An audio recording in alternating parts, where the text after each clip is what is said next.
सत्येंद्र जैन और मनीष सिसोदिया, इन दोनों लोग जो जेल में हैं, इनके ऊपर केसेस चल रहे हैं।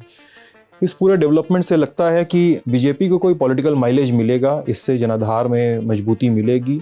अरविंद केजरीवाल रिंग मास्टर है और सबको अपने डंडे की नोक पर चलाना चाहते हैं। अगर मैं सही कोट कर रहा हूं तो केजरीवाल ने कुमार विश्वास और अन्ना जी को धोखा दिया, केजरीवाल ने मनीष सिसोदिया और सत्येंद्र जैन को धोखा दिया, अब आतिशी और सौरभ भारद्वाज को धोखा देंगे। ये समझना चाह रहा हूं सर, किस धोखे की बात हम कर रहे हैं यहाँ पे? अरविंद केजरीवाल के मंत्रिमंडल में जो भी व्यक्ति मंत्री बनेगा उसका जेल जाने का रास्ता खुल जाएगा, ये बात तय है। तो क्या वीरेंद्र सचदेवा ये कह रहे हैं कि ये आम आदमी पार्टी के जो नेता भी जेल में हैं या जिनका आम आदमी पार्टी से नाता छूट चुका है, वो अरविंद केजरीवाल के कथित एरोगेंस की वजह से आज जेल में है?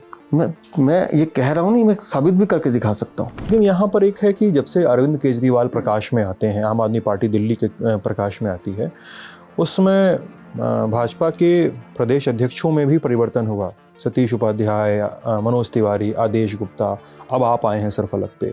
बीजेपी से दिल्ली में कहाँ मिस हो रही हैं चीज़ें जिनको ग्रैस्प करना जरूरी है, जिन पे पकड़ बनाना जरूरी है? कौन से ऐसे फैक्टर हैं कि जिनको भाजपा अभी तक तोड़ नहीं पाई है? कुछ तो बात होगी ना सर। दिल्ली की जनता को सब पता है कि कौन से चुनाव में हमको क्या हित मिलने वाला है। कांग्रेस और राहुल गांधी को लेकर आप कितना बड़ा थ्रेट समझते हैं? क्योंकि और आपने कहा कि राहुल गांधी का सरनेम चुराया हुआ है, पिताजी का बनारस में कहा है, अपने इस अटैक को और अपने स्टैंड को थोड़ा साफ करना चाहेंगे? राहुल गांधी को मैं अब क्या कहूँ उस बारे में। मैं तो ये कहता हूँ, उन्हें शुभकामनाएं देता हूँ। कांग्रेस बेहतर करे, ऐसी मेरी शुभकामनाएं है। जिस तरह की राजनीति पिछले 7-8 सालों में हमने देखी है, ऐसी राजनीति की कल्पना मैंने अपने जीवन में कभी नहीं की थी। जो राजनीतिक शास्त्र मैंने पढ़ा है कि आदमी इतना भी झूठ बोल सकता है, इतना भी नीचे गिर सकता है, तो उस लड़ाई को लड़ने के लिए समाज के सारे वर्ग एक होकर लड़े।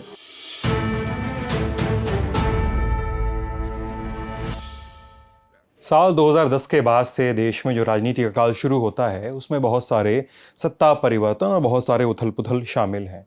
और उस सत्ता परिवर्तन के सामने उसके बरक्स ही बहुत सारे इक्वेशंस कई सारी राजनीतिक पार्टियों को बनाने पड़ते हैं। दिल्ली इससे कैसे अछूती रह सकती थी? दिल्ली में सत्ता का जो संघर्ष है, उसमें सत्ता कौन संभालेगा, इसकी जो पूरी लड़ाई है, और इसके बीच आरोप और प्रत्यारोप के बीच मार्च 2023 में खबर आती है कि दिल्ली बीजेपी के प्रदेश अध्यक्ष का नाम सामने आ चुका है, वीरेंद्र सचदेवा। जमघट के इस एपिसोड में लल्लन टॉप वीरेंद्र सचदेवा जी का इंटरव्यू करने वाला है। सर, बहुत बहुत स्वागत है लल्लन टॉप। धन्यवाद। कैसे हैं? फिलहाल तो ठीक हूँ। व्यस्तता है ऑफिस में? व्यस्तता भी रहती है, लेकिन उसका आनंद भी है। जब काम का दबाव होता है तो आपको अपना काम निखारने की ज़रूरत पड़ती है, तो मैं उसको एंजॉय कर रहा हूँ। अच्छा, जब एमसीडी चुनाव के नतीजे आए पिछले साल, तो उसके बाद आदेश गुप्ता जी ने इस्तीफ़ा दे दिया। पिछले साल मैंने जहांगीरपुरी के दंगों के बाद आदेश गुप्ता जी का भी इंटरव्यू किया था, तो आदेश गुप्ता जी ने इस्तीफ़ा दे दिया। उसके बाद आपको एक्टिंग प्रेसिडेंट बनाया गया और आपका ही नाम एलिवेट हुआ इसी साल, जब मार्च 2023 में अनाउंसमेंट हुआ आपके नाम का कि आप प्रदेश अध्यक्ष का पद संभालेंगे फुल टाइम। क्या प्रक्रिया थी? अनाउंसमेंट किसने किया? क्या आपको सूचना कैसे मिली? किसका फ़ोन आया? जो एक पॉलिटिकल कहानी होती है किसी के पदभार ग्रहण करने के साथ। आप एक्टिंग प्रेसिडेंट की पूछ रहे हैं या दोनों ही बता दीजिए। मैं लालच में हूँ, आप कुछ भी ऑफर करेंगे मैं पकड़ लूँगा उसको। मैं ईमानदारी से कहूँ तो मुझे आज भी नहीं लगता कि मैं प्रदेश अध्यक्ष हूँ। उसका कारण क्या है कि भारतीय जनता पार्टी का प्रत्येक कार्यकर्ता, उसकी जो शिक्षा दीक्षा होती है ना, उसमें कार्यकर्ता का भाव रहता है। मैं बड़ी ईमानदारी के साथ आपको कह रहा हूँ कि जब मेरी एक्टिंग प्रेसिडेंट की घोषणा हुई थी, मुझे जानकारी नहीं थी, मैं दिल्ली में भी नहीं था। हम लोगों की व्यस्तता ज़्यादा रहती है, तो नगर निगम चुनाव होने के बाद मैं अपने परिवार को लेकर राजस्थान गया था। और फोटोग्राफी का शौक़ है मुझे, वाइल्ड फोटोग्राफी का, तो मैं, मेरे बच्चे, हम रणथंभौर में वाइल्ड फोटोग्राफी कर रहे थे। कैमरा भी रखा है अपने पास? जी। कौन सा बताइए? मेरे पास D828 निकॉन है। अच्छा। और वो 700 उसकी रेंज है, 200 से 700 में। हाँ, तो छोटा भी है, मतलब 2-3 कैमरे हैं। तो हम उसमें व्यस्त थे, तो अंदर क्योंकि जंगल में फ़ोन नहीं चलता, और जब मैं बाहर आया तो उसमें मैंने लगातार नोटिफिकेशंस आए, तो मुझे मेरे प्रभारी जी का फ़ोन आया। तो उन्होंने मुझसे पूछा आप कहाँ हैं? मैंने बताया मैं यहाँ पर हूँ। तो उन्होंने कहा कि आपको जल्दी आना है। तब तक मुझे जानकारी नहीं थी कि मुझे क्यों बुलाया जा रहा है। तो क्योंकि प्रभारी जी का आदेश था वापस आना है और जल्दी आना है, तो फिर हम वहाँ से 4 दिन का टूर था, लेकिन एक ही रात में गए थे और सुबह जंगल किया था और वापस भागे सारे के सारे। मेरी पत्नी भी और मेरी दोनों बेटी वो मुझसे पूछ रही थी क्या हुआ। जब मुझे नहीं मालूम था तो मैं कैसे बताता। मैंने कहा पार्टी ने बुलाया, कुछ काम होगा, जाना है। तो वहाँ से मैं 3:30-4 बजे तक दिल्ली पहुँचा। और जब यहाँ आया तो जो मेरे अधिकारी हैं मैं उनके पास गया। अब क्योंकि आप जंगल जब जाते हैं तो आप कोई ड्रेसेस लेके नहीं जाते हैं, तो मैं तो शॉर्ट्स में और ट्रैक सूट में था। तो मैंने घर से कपड़े भी रास्ते में मंगवाए, वो चेंज किया और वहाँ जाके पहुँचा। तो मैंने कहा जी मुझे बुलाया गया था, आदेश कीजिए। तो बड़ा सिंपल सा जवाब आया कि कुछ विषय था, अभी वो पोस्टपोन हो गया, आपको बाद में बताएंगे। अच्छा, ये बोला गया आपसे? जी। अब ये सुन के मैं तो बाहर आ गया, लेकिन मैं ये सोच रहा था कि बाहर गाड़ी में जो दोनों बैठी हैं, मेरी बेटियाँ और मेरी पत्नी, उनको क्या बोलूँगा, क्योंकि विषय तो पता ही नहीं था। शनिवार का दिन था। तो मैंने आके उनको गाड़ी में पूछा, बैठा, तो उन्होंने कहा क्या हुआ। तो मैंने बड़ी ईमानदारी से कहा मुझे नहीं पता, जिस काम के लिए बुलाया था उन्होंने कहा कि अभी इसको बाद में देखेंगे। तो एज़ यूजुअल जैसे मुझे अंदाज़ा था कि उनकी नाराज़गी मुझे झेलनी पड़ी और मैंने खूब मनाने की कोशिश की कि ट्रिप भी कटवा दिया, इधर पता भी नहीं चल रहा है वाला। जी, और कोशिश की उनको मनाने की कि भाई हम कहीं डिनर पे चलते हैं, बाहर कहीं ले जाऊं। तो बिल्कुल सख्ती से मेरी दोनों बेटियों ने मना कर दिया और हम घर चले गए। और उसके बाद अगले दिन, क्योंकि दिल्ली आ ही गए थे, तो मैंने अपना एक प्रवास दक्षिणी दिल्ली में रखा, कुछ कार्यकर्ता संगठन के जो काम होते हैं। तो मैं उस प्रवास में लगभग दोपहर के 1 बजे फिर मुझे मेरे प्रभारी जी का फ़ोन आता है। तब उन्होंने मुझे कहा कि हम ऐसे ऐसे व्यवस्था खड़ी कर रहे हैं। तब मेरा मुख जो था, मैं गांव तुगलकाबाद से निकला था और माँ कालका मंदिर वाली रोड जो है उस तरफ मेरा मुंह था। तो वहीं से मैंने माँ कालका को प्रणाम किया और मुझे यहाँ 3 बजे कार्यालय में बुला के वो पदभार दिया गया। तो लेकिन मैं फिर कहता हूँ कि वीरेंद्र सचदेवा को क्यों चुना गया, इसके पीछे का कारण मुझे नहीं पता। मुझसे बहुत ज़्यादा सक्षम, बहुत ज़्यादा प्रतिभाशाली लोग दिल्ली में हैं जो काम कर रहे हैं और हमने उन लोगों से बहुत सीखा है। लेकिन पार्टी का निर्णय है तो उसको सहज रूप से स्वीकार करते हुए हमने कार्यकारी अध्यक्ष का पद संभाला। और उसके बाद जब ये अध्यक्ष की प्रक्रिया शुरू हुई, क्योंकि तब तक किसी को पता नहीं था कि मैंने कार्यकारी बनना है, तो इतना कंपटीशन नहीं था। लेकिन हमारे यहाँ क्या है कि सहज भाव से सब कार्यकर्ता एक दूसरे को आत्मसात करते हैं। तो ये वाला अध्यक्ष का पद भी अचानक ही मुझे जानकारी मिली कि आपकी हम घोषणा कर रहे हैं, तो मैंने उसको सहज रूप से लिया। तो मेरा मानना यह है कि दायित्व आते और जाते हैं। मेरे से पहले अध्यक्ष जी थे, मेरे से बाद फिर कोई मेरा कार्यकर्ता साथी होगा।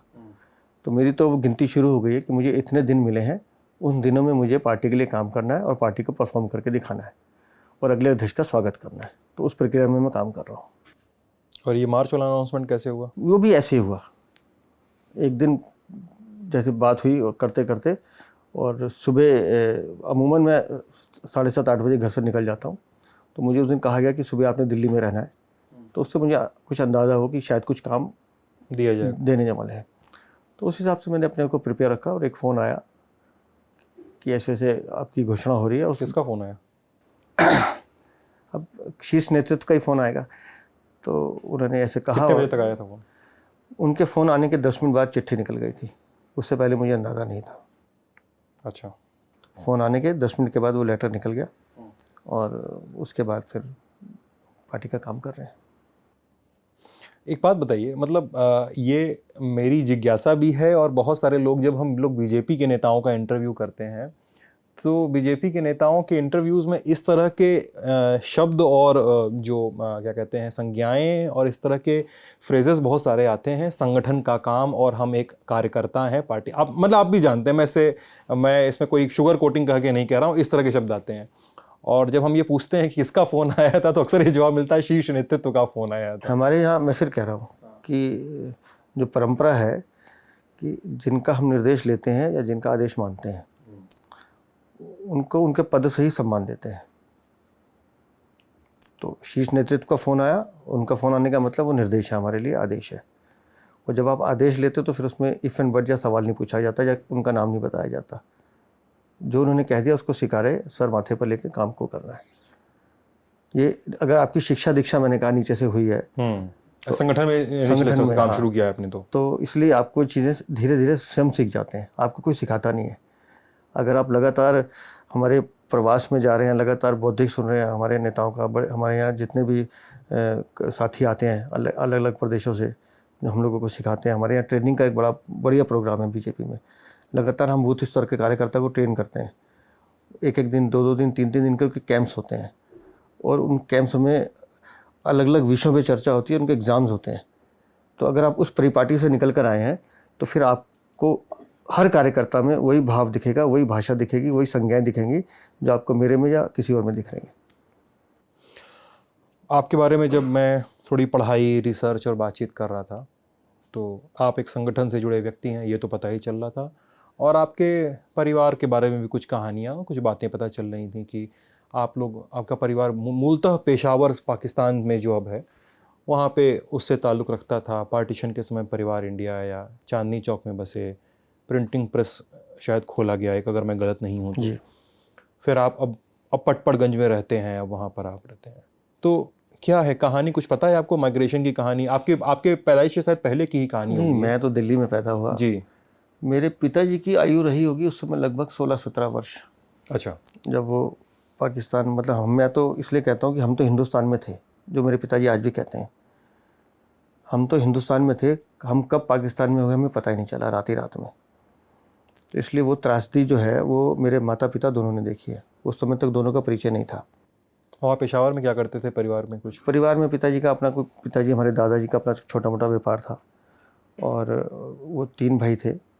और पिताजी, मैं मयूर विहार में रहता हूँ और जितना बड़ा हमारे पॉकेट का गार्डन है, उस गार्डन को देख के मेरे पिताजी कहते हैं इतने बड़े तो मेरे घर का आंगन होता था। और हम अपना सारा धन दौलत कनस्तर में बंद करके आए थे कि कुछ दिनों में, क्योंकि नेताओं ने कहा था कि कुछ दिनों में आपको वापस ले आएंगे।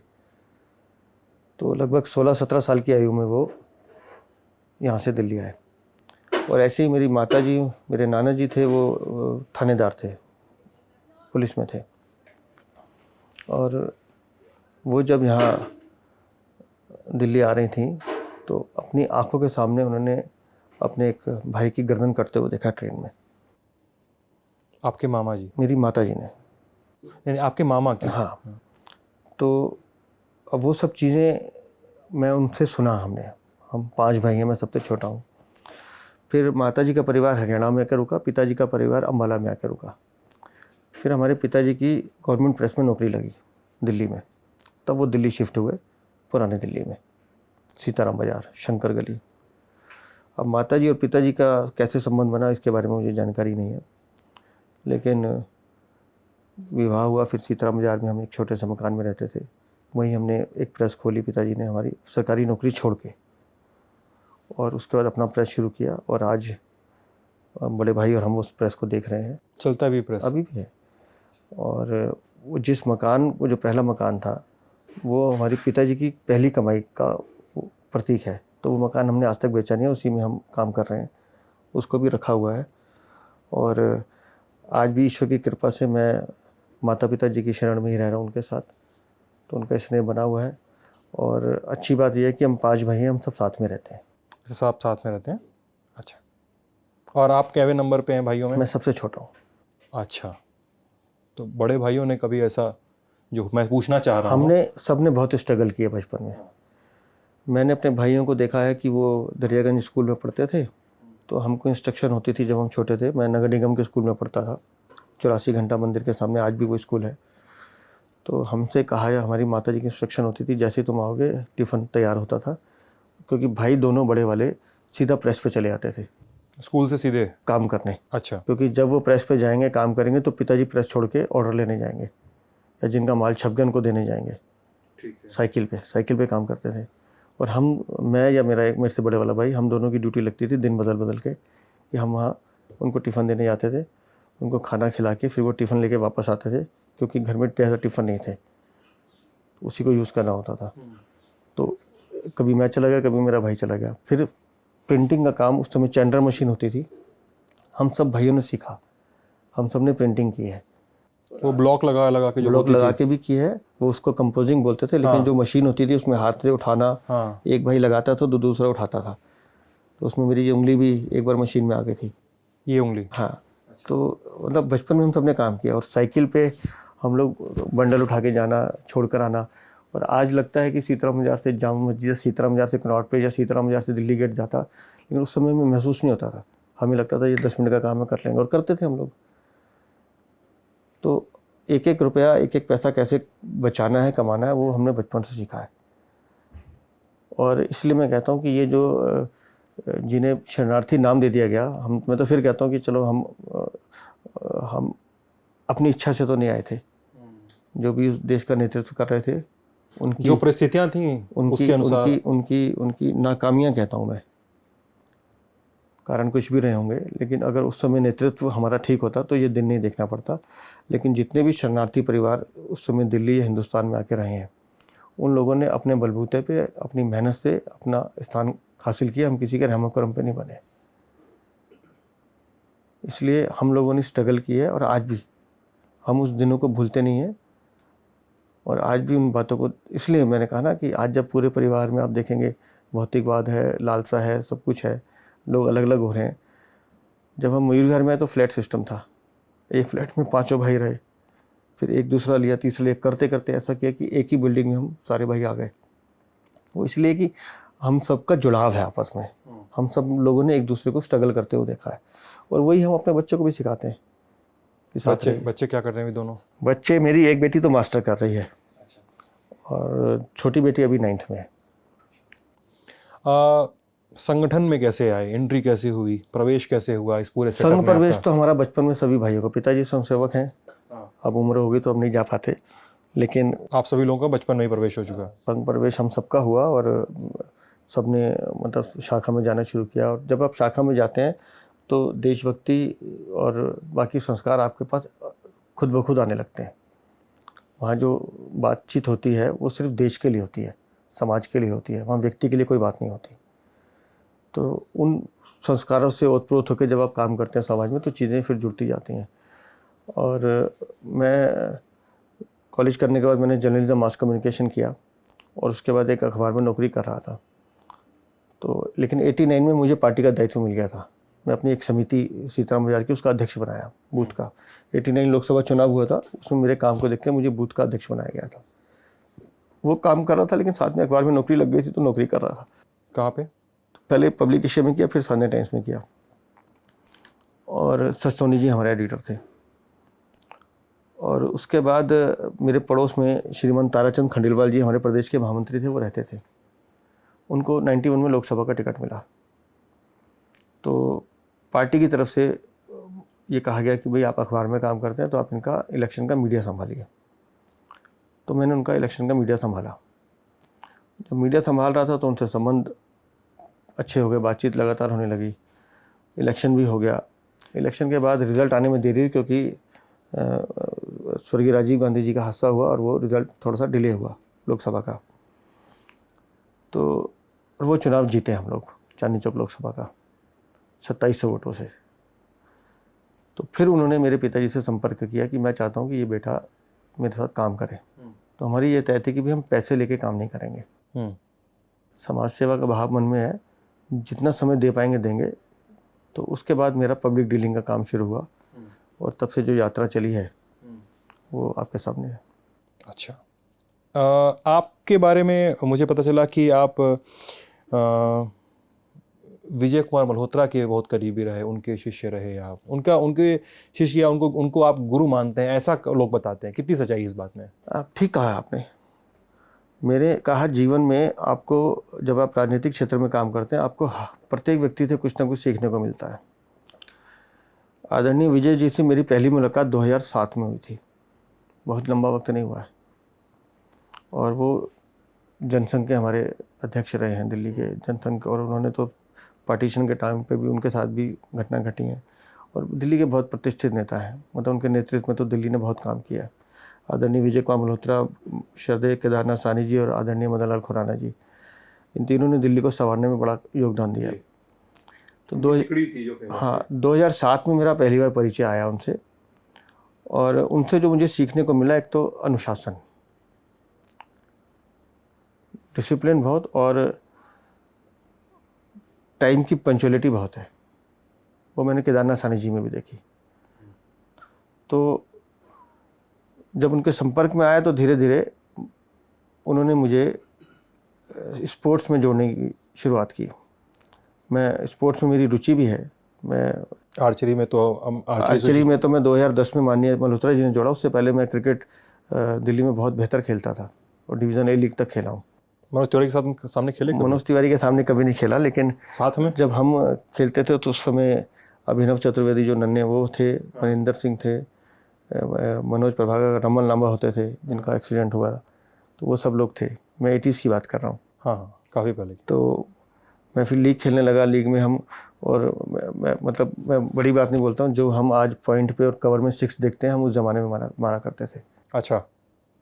और लेकिन ठीक है, फिर मेरा एक एक्सीडेंट हुआ 2008 में, कैंट के चुनाव में मेरा ये घुटना टूटा। तो उसके बाद मेरा क्रिकेट बंद हो गया। तो फिर क्योंकि खेल में रुचि थी, तो Malhotra ji archery association of India के प्रेसिडेंट थे, तो उन्होंने मुझे उसमें दिल्ली में जोड़ा। और 2010 का जो कॉमनवेल्थ गेम्स हुआ, उसमें आर्चरी का काम यमुना स्पोर्ट कॉम्प्लेक्स में, वो मेरे को उन्होंने उसमें जोड़ा और हमने उसमें अच्छा करके दिखाया, एडमिनिस्ट्रेटिव काम जो मुझे दिया था। तो उसके बाद आर्चरी में रुचि होती गई। और फिर मुझे लगा कि जब टीम के साथ मुझे जोड़ा गया और फिर ऑल इंडिया आर्चरी में मैं ट्रेजरर बना, तो मुझे विदेश जाने का अवसर मिला, टीम को लीड करने का मौका मिला। तो वहाँ जाके मुझे लगा कि जिस खेल के लिए मैं अपने साथियों को जा रहा हूँ, जिनको प्रोत्साहित कर रहा हूँ, उस खेल की जानकारी मुझे होनी चाहिए। तो फिर मैंने साल भर लग के आर्चरी भी सीखी और अब इतनी चला लेता हूँ कि मैं तीर कमान उठा के तीर चला सकता हूँ। अच्छा, इतना प्रॉपर आर्चरी कर लेते? छोटे बच्चों जो मेरे वहाँ यमुना स्पोर्ट कॉम्प्लेक्स में एकेडमी जब मैं सीख रहा था, तो मैं उनसे शर्त लगाता था। मुझे पता होता था मैं हारूंगा, लेकिन कंपटीशन से क्या होता है, आदमी जल्दी सीखता है। अच्छा, कि छोटे बच्चों से शर्त लगा रहे थे आप? हाँ। अच्छा, कितने बड़े बच्चे? 12 साल के, 14 साल के, 15 साल के बच्चे, 20 साल के भी होते थे। लेकिन उनको अच्छा लगता था कि भाई हमारा दिल्ली का प्रेसिडेंट या दिल्ली का सेक्रेटरी हमारे साथ प्रैक्टिस कर रहे हैं, तो वो भी उत्साह से सिखाते थे।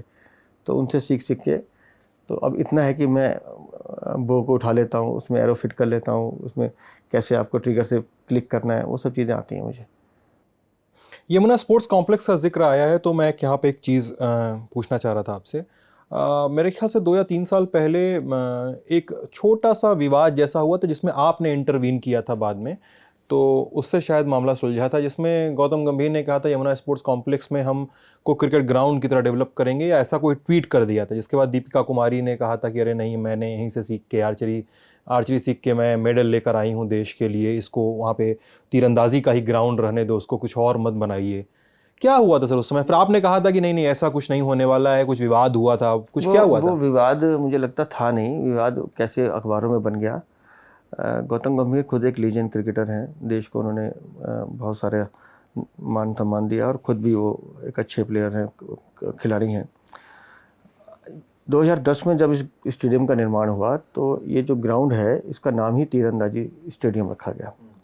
डीडीए के रिकॉर्ड में वो है, आज भी है। अब गौतम गंभीर स्वयं क्रिकेटर हैं, तो होता क्या था कि क्योंकि तीरंदाजी के प्रोग्राम ज़्यादा नहीं होते हैं, आप साल में 1 या 2 कार्यक्रम करते हैं, बाकी तो प्रैक्टिस ग्राउंड अलग है, प्रैक्टिस बच्चे करते रहते हैं।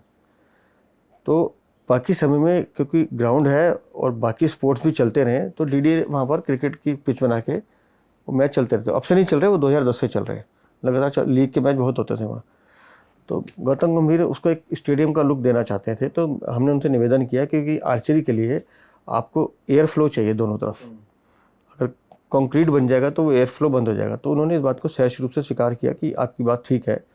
जो स्टेडियम बना हुआ है उसको उन्होंने बहुत खूबसूरत रेनोवेट किया है, गौतम जी ने बड़ा अच्छा पवेलियन बनाया, बड़ा खूबसूरत बनाया है।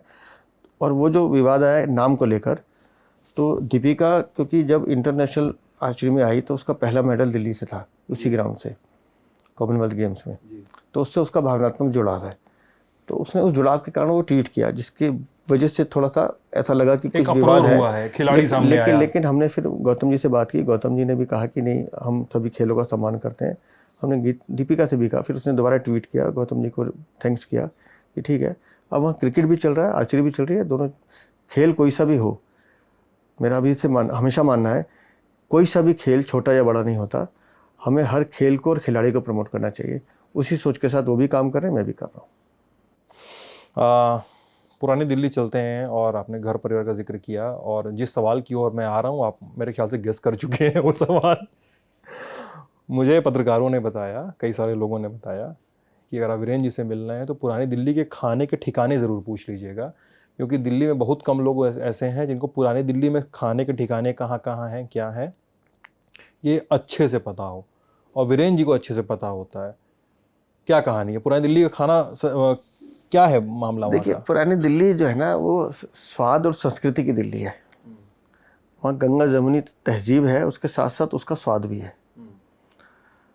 और अगर आप पुरानी दिल्ली का नाम ले रहे हो और अगर आपकी जीप में चटकारा ना आए तो आप समझ लीजिए आप पुरानी दिल्ली का आनंद नहीं ले रहे। और मेरा तो बचपन, मेरी पैदाइश वहीं हुई है। बताइए ना कुछ ठिकाने ऐसे कुछ। मेरा मानना है पुरानी दिल्ली में हर 2 घंटे के बाद डिश बदलती है। अच्छा, हर 2 घंटे के बाद बदलती है मतलब? उसका हर 2 घंटे के बाद हम नई चीज़ खा सकते हैं, इतनी डिशेज़ हैं पुरानी दिल्ली में। अब जैसे हम पुरानी दिल्ली में कल्चर, मैंने कहा गंगा और जमुना तहजीब का है, तो अगर हम गंगा की तहजीब की बात करेंगे तो वहाँ आप देखेंगे कि पुरानी दिल्ली में अक्सर सुबह का नाश्ता घर पे नहीं बनता। वहाँ सबको पता है कि चाइना नाम की पूड़ी कहाँ मिलेगी, अगर आपको मैदे की पूड़ी खानी है, या स्टैंडर्ड स्वीट्स की मैदे की पूड़ी खानी है कहाँ मिलेगी, या गलियारे समाज में एक हमारे भिंड मुरैना के हैं, वो जो मैदे की और बेडमी दोनों बनाते हैं, उनकी सब्जी में छोले भी होंगे, आलू भी होंगे, कोफ्ता भी होगा, वो कहाँ मिलेगा। तो जिसको मैदे की खानी है तो ये 3-4 ठिकाने फिक्स हैं उनके। तो और जिसको बेडमी खानी है तो आप शुरू कर दीजिए, शाम स्वीट से शुरू कर दीजिए, चावड़ी बाज़ार से चांदनी चौक में रेवाड़ी पे चले जाइए, उधर लक्ष्मी एक भंडार है चांदनी चौक में, वहाँ चले जाइए। और अब तो कई सारी दुकानें खुल गई हैं बेडमी की। तो जो ट्रेडिशनल है, एक अगर आपको बेडमी भी नहीं खानी और मैदे की भी नहीं खानी और आटे की पूड़ी खानी है, लेकिन इतनी सी छोटी पूड़ी खानी है साथ में, और उसके साथ स्पाइसी सब्जी खानी है, तो फिर गली सितारा में मामचंद के पास चले जाइए। और एक हमारे यहाँ शंकर गली में परदेसी पूड़ी वाला होता था, मुझे नहीं पता अब आजकल है कि नहीं है, तो उसकी भी मैदे की पूड़ी और छोले की सब्जी, दोपहर को वो चावल छोले देते थे। तो ऐसी चूड़ी गुलान के नुक्कड़ पे, मतलब वहाँ हर एक गली के बाद कोई पूड़ी वाला। या मिठाई कहाँ बढ़िया मिलती पुरानी दिल्ली में? मिठाई तो आप समझिए कि एक दुकान हम आपको दिखाएंगे, आजकल बंद होगी, वो होली पे बंद कर देते हैं श्रीमान जी। अच्छा। और रक्षाबंधन पे खोलते हैं। अच्छा। इन 3 महीने में वो हरिद्वार में पूड़ी सब्जी फ्री में सबको खिलाते हैं। अच्छा। किशन हलवाई उनका नाम था, वो किशन जी तो उनका स्वर्गवास, उनका बेटा उनका वो काम देख रहा है। और आप उनकी दुकान के आगे तो 10 बार चले जाइए, आपको दुकान नहीं दिखेगी। अच्छा, ना छोटी सी कहीं कोने में है? ना कोई दुकान है, मतलब ना कोई बोर्ड है, ना कुछ बनता हुआ दिखेगा आपको, सिर्फ एक पर्दा डला हुआ है और एक दुकान ऐसे है, अंदर लोग काम कर रहे हैं, और वो जो मालिक हैं वो बाहर दूसरी दुकान पे सामने ऐसे फट्टे पे बैठे हैं। आप उनको एक दिन पहले कहेंगे तो मिठाई मिलेगी, उसी दिन मांगेंगे तो नहीं मिलेगी। कौन सी मिठाई? कोई भी मिठाई बनाते नहीं, हैं? वो 3 या 4 मिठाई बनाते हैं सीजनल। कराची हलवा उनका रेगुलर बनता है, इसके लिए वो फेमस है। एक वो पाइनएप्पल की बर्फ़ी बनाते हैं, एक वो सेव बादाम जो नमकीन होता है उसकी बर्फ़ी बनाते हैं। ये 3 आइटम तो उनकी फिक्स हैं। लेकिन जैसे सावन का महीना आ जाएगा तो उसमें वो घेवर बना देंगे। या कभी कभी इमरती को चंद्रकला बोलते हैं, वो बना देंगे। या दिवाली पे कभी कभी गुलाब जामुन या कुछ बना चंद्रकला तो गुजिया टाइप का होता है ना? नहीं है, लेकिन वो उसको इमरती की शेप में बनाते हैं। अच्छा अच्छा अच्छा। गुजिया भी बनाते हैं वो। तो ये वो सीजनल बनाते हैं, लेकिन ये 3 मिठाइयाँ वो बनाते हैं, और अगर आप उनसे लेने जाएंगे तो आपको नहीं मिलेगी जब तक आप उनको पहले नहीं खाएंगे। प्रायर ऑर्डर प्लेस करना पड़ेगा जी। और ये पराठे वाली गली कैसी है? पराठे वाली गली में अब बहुत ज़्यादा कमर्शलाइजेशन हो गया है वहाँ। Overrated है? हाँ, ओवररेटेड हो गया है। और पराठा तल के खाना ये दिल्ली की तो संस्कृति नहीं थी। अब प्रमोद महाजन को लेकर गए थे, क्या हुआ था? वो पुरानी बात है। एक बार उनकी इच्छा हुई रात को कि, कब की बात है? ये मंत्री थे उस समय, वो लगभग शायद 2001 या 2 की बात रही होगी। तो उनका फ़ोन आया, तो मैं तो कार्यकर्ता हूँ चांदनी चौक का, तो उस समय उन्होंने मुझे कहा कि ऐसे ऐसे हम रात को परिवार के साथ आना चाहते हैं। और गली परांठे वाली में परांठे खाने हैं। मैंने कहा सर अगर तंदूरी परांठा खाना है तो वो वहाँ नहीं मिलेगा। तो बोले नहीं, गली परांठे वाली बहुत प्रसिद्ध है। मैं कहा आइए आप, क्योंकि सबका अपना अपना स्वाद है। कुछ लोग फ्राई परांठा शौक से खाते हैं। तो वो आए रात को लगभग 10 बजे के आसपास, और अभी तो थोड़ी पाबंदी हो गई, नहीं तो पहले पुरानी दिल्ली तो 3 बजे तक चलता रहता था। आसाराम चाय वाला एक होता था, अभी भी है वो दुकान। वहाँ रात को 1 बजे जाना, वो तवे पे परांठे देते थे। वो परांठे और साथ में ब्रेड, मक्खन और चाय। वो ठिया अभी भी है, लेकिन अब रात तक क्योंकि खुलता है नहीं खुलता मुझे जानकारी नहीं है। तो गली परांठे वाली में वो आए, उन्होंने वो टेस्ट किए परांठे, और उसके बाद जो उन्होंने कमेंट देना था दिए। लेकिन ऐसे कई नेता हैं जो समय समय पर हमसे अनुरोध करते रहते हैं। तो क्या बोला प्रमोद जी ने फिर? वो अब जो बोला उन्होंने ठीक है, लेकिन वो चांदनी चौक की संस्कृति है, तो उसका हम स्वाद है, उसका अपना एक आनंद है, तो तारीफ तो उसकी सभी करते हैं।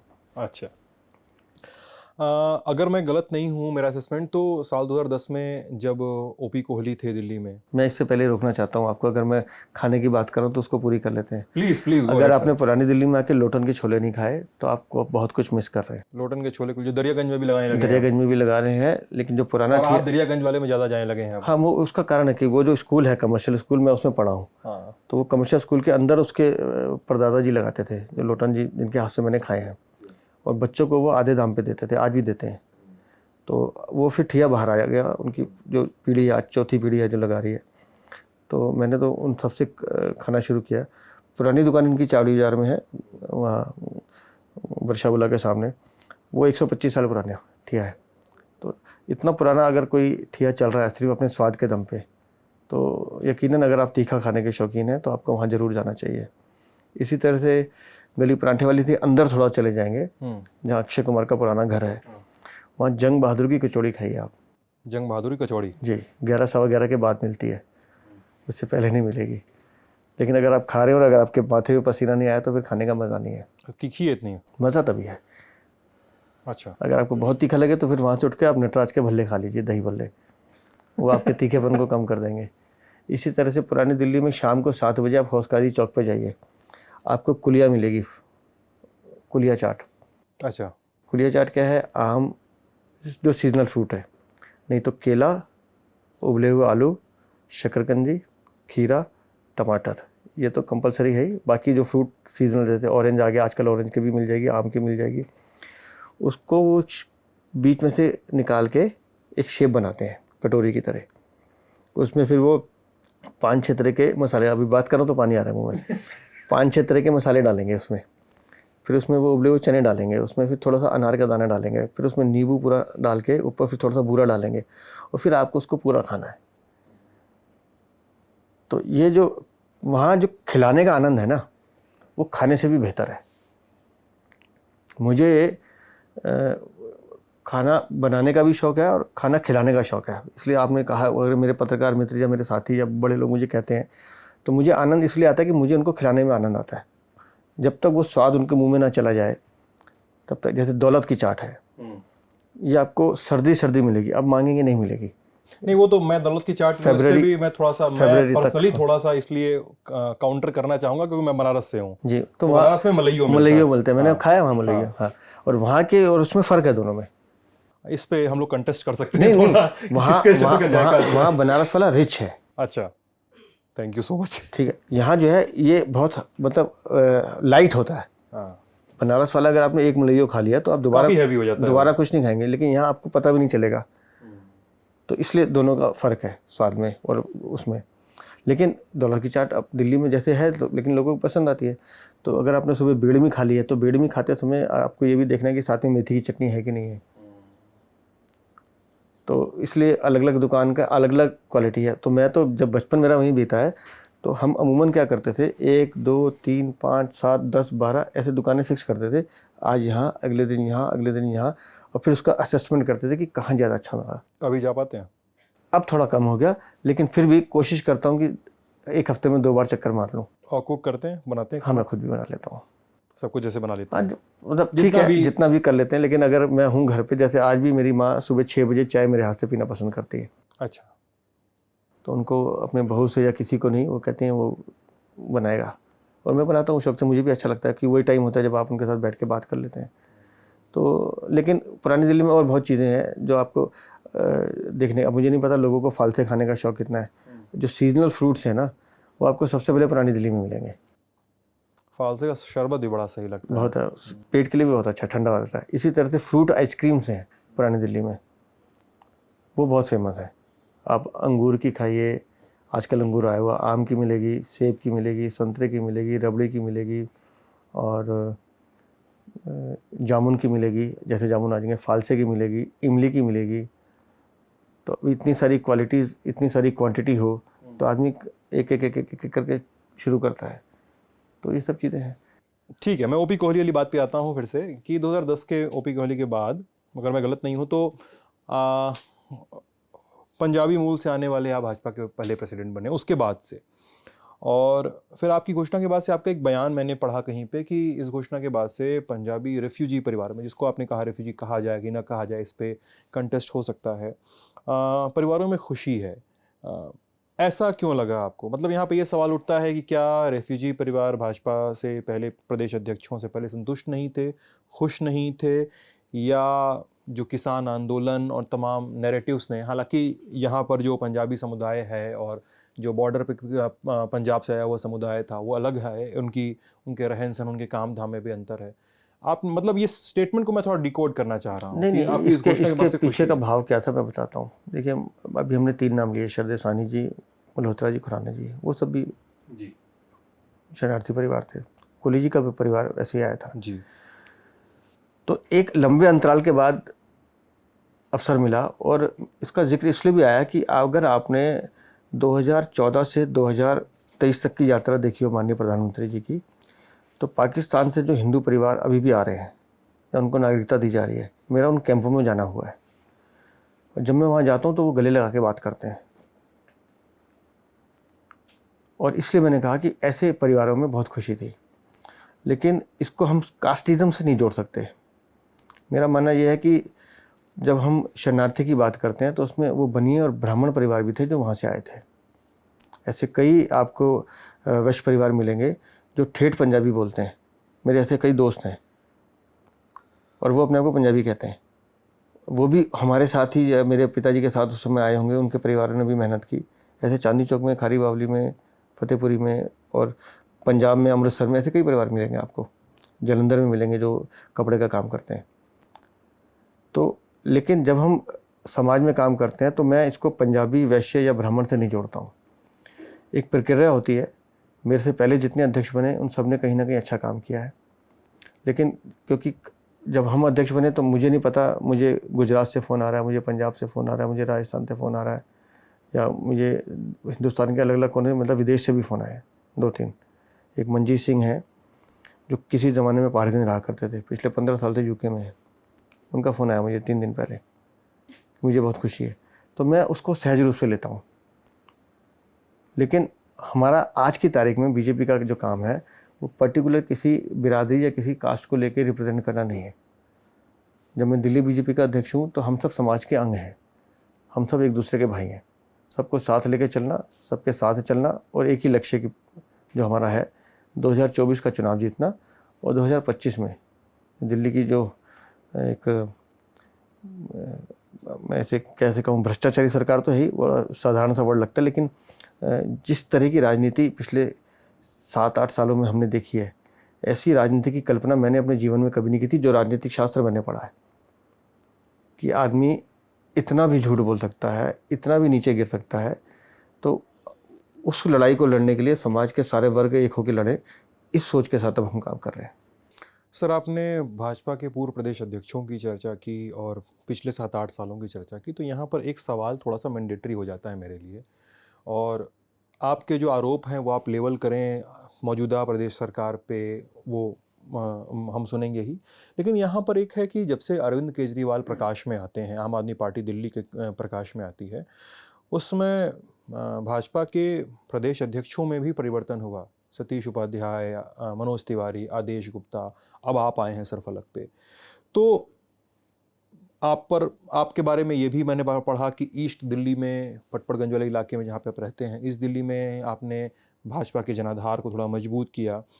तो लेकिन लगता क्या है बीजेपी से दिल्ली में कहाँ मिस हो रही हैं चीज़ें जिनको ग्रैस्प करना जरूरी है, जिन पे पकड़ बनाना जरूरी है? कौन से ऐसे फैक्टर हैं कि जिनको भाजपा अभी तक तोड़ नहीं पाई है? कुछ तो बात होगी ना सर, मतलब क्या लगता है, चैलेंजेस क्या हैं? देखिए, दिल्ली ने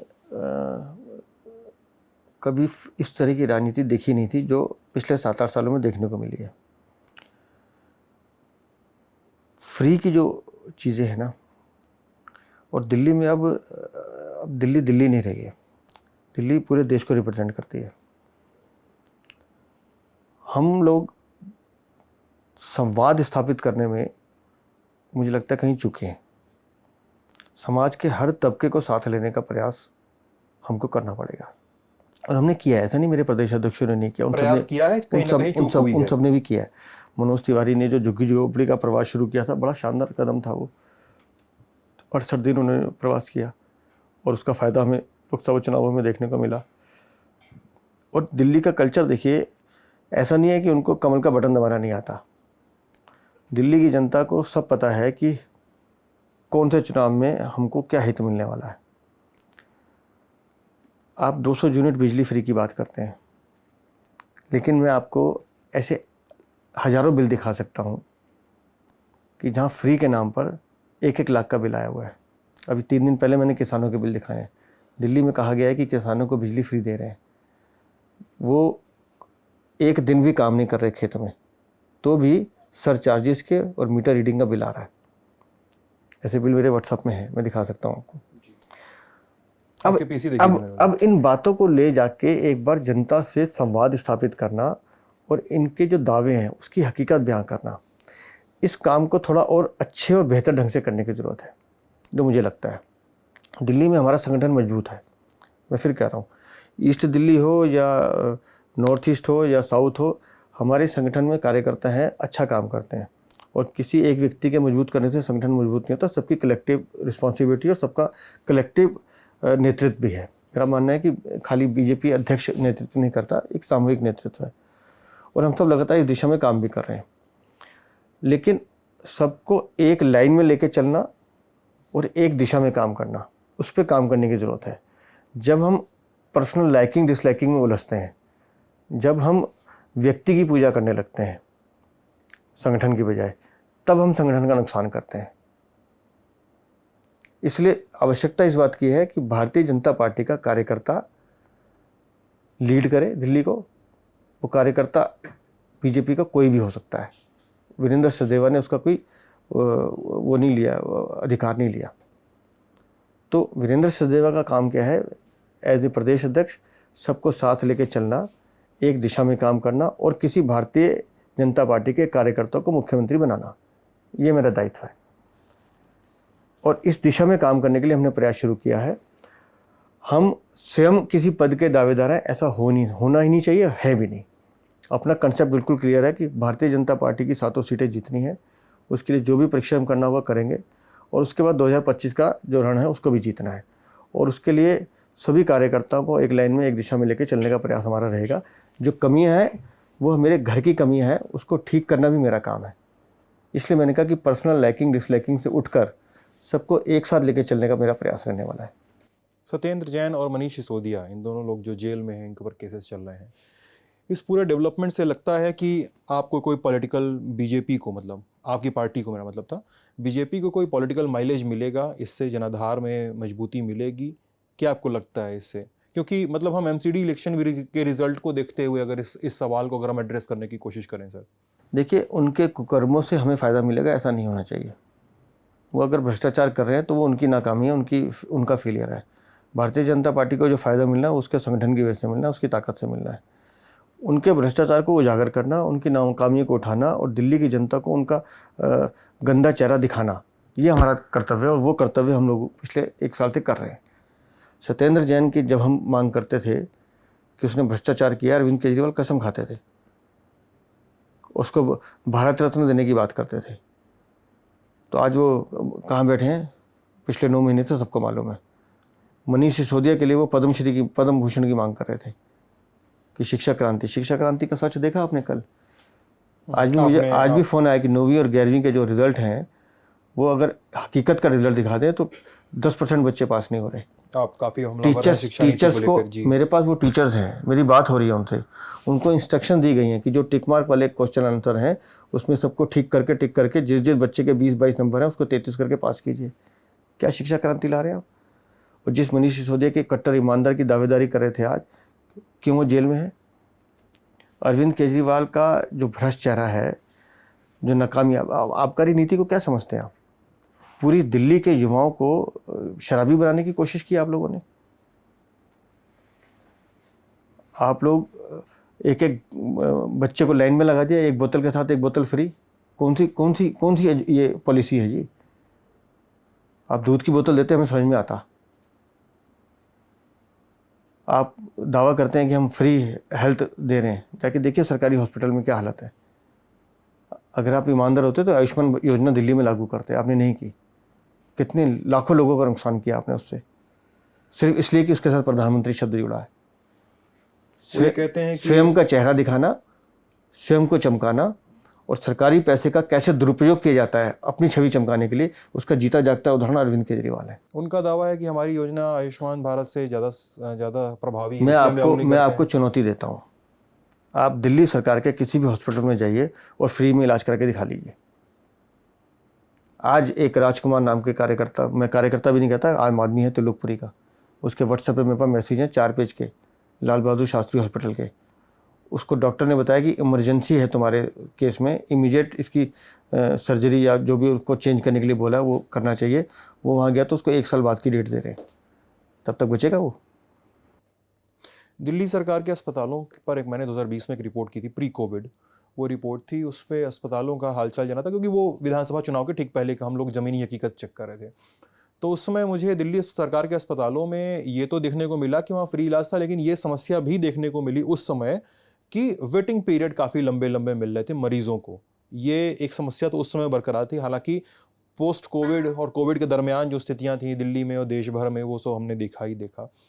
अगर मैं आपके जो आम आदमी पार्टी पे आरोप है उसको एक वक्तव्य से आपके ही जोड़कर देखी, जो अमर उजाला में पढ़ रहा था, कि आपने कहा कि, अगर मैं सही कोट कर रहा हूं तो, कि केजरीवाल ने कुमार विश्वास और अन्ना जी को धोखा दिया, केजरीवाल ने मनीष सिसोदिया और सत्येंद्र जैन को धोखा दिया, अब आतिशी और सौरभ भारद्वाज को धोखा देंगे। मैं ये समझना चाह रहा हूं सर, किस धोखे की बात हम कर रहे हैं यहाँ पे? देखिए, अन्ना आंदोलन जो था वो गैर राजनीतिक आंदोलन था, ऐसा कह सकते हैं बिल्कुल। कुछ मैं लोग। कह रहा हूँ, मैं भी कह रहा हूँ, सब लोग स्वेच्छा से उसमें लगे थे। लेकिन उस गैर राजनीतिक आंदोलन को अपने लाभ के लिए कैसे राजनीतिक फ़ायदा उठाना, ये अरविंद केजरीवाल ने किया। आज अन्ना उनसे बात क्यों नहीं करते? जवाब दें केजरीवाल। जो जो साथी उनके साथ लगे थे, योगेंद्र यादव थे या कुमार विश्वास थे या प्रशांत भूषण थे, कहाँ हैं वो सब लोग आज? क्यों सब अलग हो गए? अरविंद केजरीवाल को यूज़ करके थ्रो करने में आनंद आता है। उसने ये आर्ट बहुत अच्छे से सीखा है। तो कुमार विश्वास को भी यूज एंड थ्रो किया उन्होंने। किसका कितना लाभ उठाना है वो ये जानता है। सत्येंद्र जैन जेल चले गए, 9 महीने तक सत्येंद्र जैन का बंगला खाली नहीं हुआ। मनीष सिसोदिया का बंगला 15 दिन में खाली क्यों करा लिया, जबकि वो तो कह रहे थे कि मेरी पत्नी बीमार है, उसकी देखभाल के लिए मुझे आदमी चाहिए। जवाब दें केजरीवाल। और आतिशी, सौरभ भारद्वाज, मैंने नाम लिए हैं सांकेतिक रूप से। अरविंद केजरीवाल के मंत्रिमंडल में जो भी व्यक्ति मंत्री बनेगा उसका जेल जाने का रास्ता खुल जाएगा, ये बात तय है। क्योंकि ये आदमी अपने हाथ से तो कोई साइन करेगा नहीं, ये इंस्ट्रक्शन देता है, ये कीजिए वो कीजिए। और आप मंत्रिपरिषद के सदस्य तो आपको अपने बॉस की बात माननी पड़ेगी, जैसे मनीष सिसोदिया ने मानी।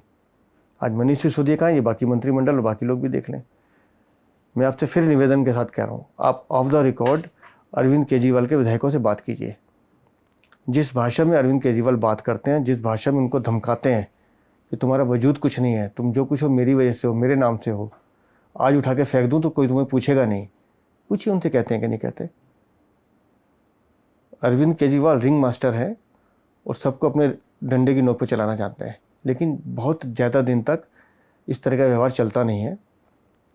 जो व्यक्ति जरा सा भी, जिसके मन में स्वाभिमान जिंदा है, जिसके मन में गैरज जिंदा है, वो वहाँ से रास्ता निकाल लेगा अपना।